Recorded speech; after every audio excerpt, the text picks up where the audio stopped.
जब नितिन गडकरी की कार में मिली थी 7 साल की एक बच्ची की लाश। प्रेसिडेंट नितिन गडकरी का बीजेपी प्रेसिडेंट नितिन गडकरी व बीजेपी प्रेसिडेंट नितिन गडकरी।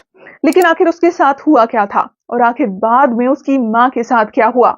ये केस 2009 का है। नितिन गडकरी के घर में एक मेड काम किया करती थी जिसकी 7 साल की एक बच्ची थी, योगिता ठाकरे।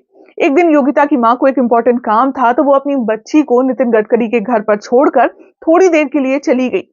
लेकिन जब वो वापस आई तो उन्हें अपनी बेटी कहीं दिखाई ही नहीं पड़ी। तब गार्ड ने उन्हें बताया कि तुम्हारी बेटी तो कार में सो रही है। वो भागते हुए कार के पास जाती हैं और पाती हैं कि वहां कार के पास नितिन गडकरी का पीए अपने बेटे के साथ खड़ा है। योगिता को उसकी मां जब कार से बाहर निकालती है तो देखती है कि उसके शरीर पर बहुत सारे ब्रूटल मार्क्स हैं और वो सांस भी नहीं ले पा रही है। योगिता की मां तब चीखना चिल्लाना शुरू कर देती है, मगर नितिन गडकरी का पीए उन्हें डरा धमका कर भगा देता है। लेकिन ये बात यहीं नहीं दबती है।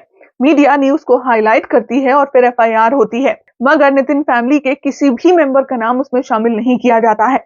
सिर्फ इतना ही नहीं, कार का नंबर तक बदल दिया जाता है। पोस्टमार्टम में मौत का कारण दम घुटना बताया जाता है, जबकि योगिता की मां क्लेम करती है कि उसके साथ जबरदस्ती हुई थी। केस सीआईडी के पास पहुंचा, जिन्होंने पलक झपकते ही क्लीन चिट दे दी। बाद में जब सिटी कोर्ट ने इस केस को सीबीआई को सौंपने की बात की तो सुप्रीम कोर्ट ने इस केस को बेकार बताकर खारिज कर दिया और योगिता को इंसाफ नहीं मिला और अब ना ही कभी मिल पाएगा, क्योंकि ये इंडिया है मेरे दोस्त। यहाँ पर कानून अंधा ही नहीं, लंगड़ा और लूला सब होता है।